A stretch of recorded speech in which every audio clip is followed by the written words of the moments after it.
वंदे पुरुषोत्तमम। आज एक गंभीर विषय को लेकर हमारे श्रद्धेय केष्टदा कृष्ण प्रसन्न भट्टाचार्य दा ठाकुर जी से चर्चा कर रहे हैं भक्ति के विषय में, प्रसन्न भक्ति के विषय में। जैसे ठाकुर जी कहते हैं, जहाँ भक्ति रहता है वहीं भजन रहता है।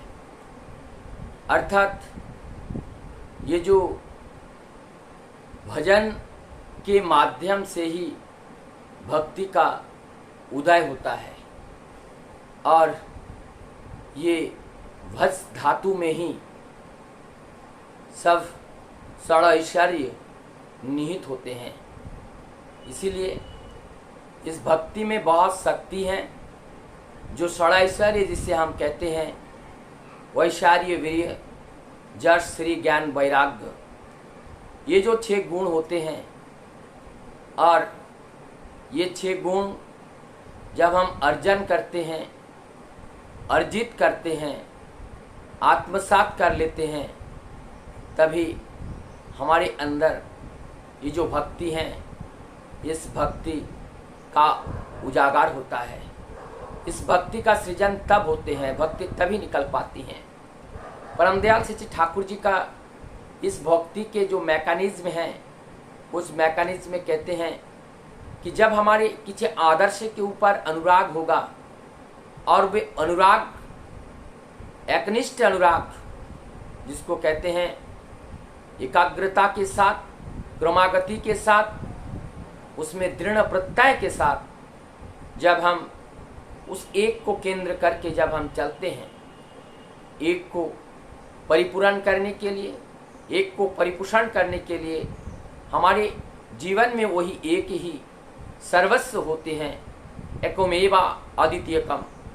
उस एक को जब हम परिपूर्ण के लिए उनके प्रति हम आनयत होते हैं, उनके अनुसरण में, उनके अनुचलन में, वह हम आत्मसात करके जब चलते हैं, हमारी रग रग में, हमारे कशिकाओं में, हमारी हर कशिकाओं में जब उनको लेकर के हम चल पाते हैं, तब हमारे अंदर एक सर्वांग अनुराग, अर्थात हमारी प्रत्येक कशिकाओं की जो एक टान है, जो एक खिंचाव है, वो उस आदर्श के प्रति हो जाता है। और ऐसा अनुराग जब आते हैं, तभी ये अनुराग से हमारे अंदर भक्ति का जनरेशन होते हैं। और ये भक्ति के लिए जब हम देखते हैं, भक्ति हमारी तब और ज़्यादा होते हैं जब किसी कार्य को जब हम करते हैं और उस कार्य को संपादन करने के लिए कोई बाहरी शक्ति आकर के स्वतः ही उस कार्य को परिपूर्ण करके लेते हैं, तभी हमें लगता है ये परम पिता का दया यहाँ पे दिखाई दे रहा है। और तभी हमारे अंदर एक विश्वास आ जाते हैं और तभी हमारा ये भक्ति भी और गहरा हो जाता है। तो जब विश्वास हमारा गहरा हो जाता है, टान भी गहरा हो जाता है, भक्ति भी गहरा हो जाते हैं। और जब भक्ति गहरा होता है और भक्ति का जो गाढ़त्व है वही है प्रेम, और उससे हमारा जो प्रेम है वो प्रेम का जागरण होते हैं। तो ये जो आज जो चर्चा है, जो भक्ति है, इस भक्ति से हम अमृत को प्राप्त कर सकते हैं। और ये भक्ति एक दूध की तरह है और इसमें जो मक्खन है और वही है प्रेम। तो ये कहते हैं कि भक्ति का कितने तरह से जब भक्ति हमारे अंदर आती है, और भक्ति जब आते हैं, इसकी भक्ति जैसा आनंद कोई दूसरा नहीं है। जब किसी के प्रति हमारा भक्ति आती है तो जानी हमारा मन शांत हो जाते हैं, तृप्ति हो जाते हैं, और हमारे जीवन में जानी उस उच्च भावनाओं में रहने का मन करता है। मन जानी आनंदित रहते हैं, प्रफुल्लित रहती हैं, पागलपन रहता है, और जानी कोई चीज़ सूझबूझ में नहीं आता है। उनके बारे में, उनका गुणागुण में, उनका चिंतन में, उनका विचार में हम जाने अपने आप को खो देते हैं। बोलते हैं वास्तव में यही है भक्ति। और यही अदम्य भक्ति जब हमारे अंदर सृजन करते हैं, तब ये भक्ति धीरे धीरे गाढ़ा होता है। और ये जब ईवर कॉन्सेंट्रिक और ये सतता, ये जो भक्ति है, हमारी सतता उस आदर्श के प्रति हमें केंद्रायित कर देते हैं। और जब आदर्श के प्रति जब केंद्रायित कर देते हैं, हमारे जीवन में वही मुख्य हो उठता है और कोई दूसरा को हमें सोचने का, देखने का हमें इच्छा ही नहीं होती है। हमें यानी उनको पाने का इच्छा होते हैं।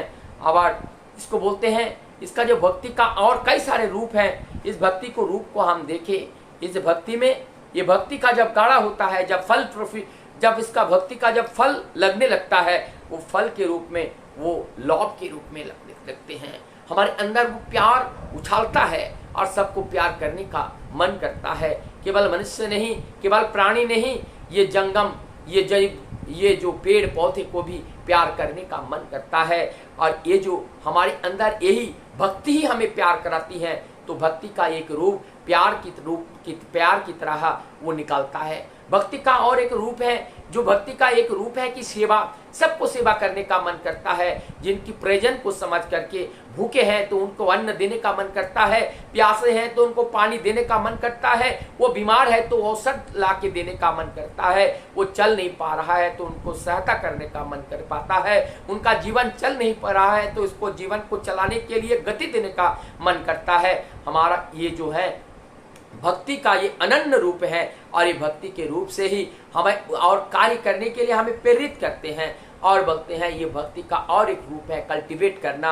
हम अपने मनुष्य के जीवन में जहाँ पे भी देखते हैं, वो जिस कार्य को करते हैं उस कार्य को प्रोत्साहन करके हम उनको और उनके और उद्यम से, उनकी साहस से हम भर देते हैं। तुम ये कार्य कर रहे हो, इस कार्य को ऐसे करो, तुम इस कार्य को और आगे ले जा सकते हो। इस तरीके से कल्टीवेट करके उनको जीवन को सुंदर कर देते हैं, और साथ साथ उनके मन, उनकी आत्मा, उनकी विचार, उनकी मनोभाव, उनकी चैतन्य, उनकी ज्ञान, उनके वैराग्य सब ईश्वर मुखी हो जाते हैं। ये है हमारी जो भक्ति का गुण होते हैं। और एक भक्ति का गुण होते हैं कि आनंद, नित्य आनंद है और नित्य अनंत आती है, नित्य चैतन्य है, नित्य बुद्ध है, नित्य शुद्ध है, और नित्य ही अमृत, नित्य अमृत का पान करने का जैसे आस्वादन हमारे जीवन में मिलता है। ये सब भक्ति का रूप है, ये भक्ति का प्रकाष्ठ है। जब हमारे जीवन में ये भक्ति आती है, और भक्ति के साथ साथ हमें ये सारे चीजें, लॉब है, सर्विस है, कल्टीवेशन है, इंजॉय है, ये हमें स्वतः ही गिफ्ट में मिलते हैं। तो क्या हम भक्ति करके अगर ये सारी चीज हमारे जीवन में स्वतः ही हम लाभ कर पाए, तो भक्ति को छोड़कर हमारे जीवन दूसरे और ले जाने की जरूरत ही क्या है। भक्ति ही हमारे जीवन का सर्वस्व है। इसलिए भक्ति करना है आदर्श के प्रति, भक्ति करना है गुरुजनों के प्रति, भक्ति करना है माता पिता के प्रति, और भक्ति करने हैं अपने इष्ट गुरु, और अपने जहां से भी हमें सेवा मिलती है उनको भक्ति करने हैं। जगत को भक्ति करना है, और भक्ति के माध्यम से ही हम एक भक्त बन पाते हैं। और ये भक्त बनने के लिए भक्ति करना ही अत्यंत आवश्यकता होते हैं। बिना भक्ति के भक्त का कोई आकार साकार नहीं होते हैं। और इसीलिए भक्ति ही हमारे जीवन में उस परम यात्रा की राह को सहज कर देते हैं। और इस भक्ति मार्ग में चल करके बहुत से भक्त लोग अपने जीवन को उस परम आत्मा के साथ, परम सत्ता के साथ, किस तरह से निर्गुण शाखा हो चाहे सगुण शाखा हो, लेकिन भक्ति जरूरत होती है। इस भक्ति निर्गुण शाखा में भी भक्ति है और सगुण में भी भक्ति है। भक्ति दोनों में है। बिना भक्ति से आप उस निर्गुण कहो चाहे सगुण कहो, उस परम सत्ता के तक पहुंचने के लिए भक्ति ही सबसे बड़ा हथियार है। और इस भक्ति जब तक हमारे अंदर नहीं आती है, तब तक हमारे जीवन में कुछ भी प्राप्त नहीं होता है। वंदे पुरुषोत्तम।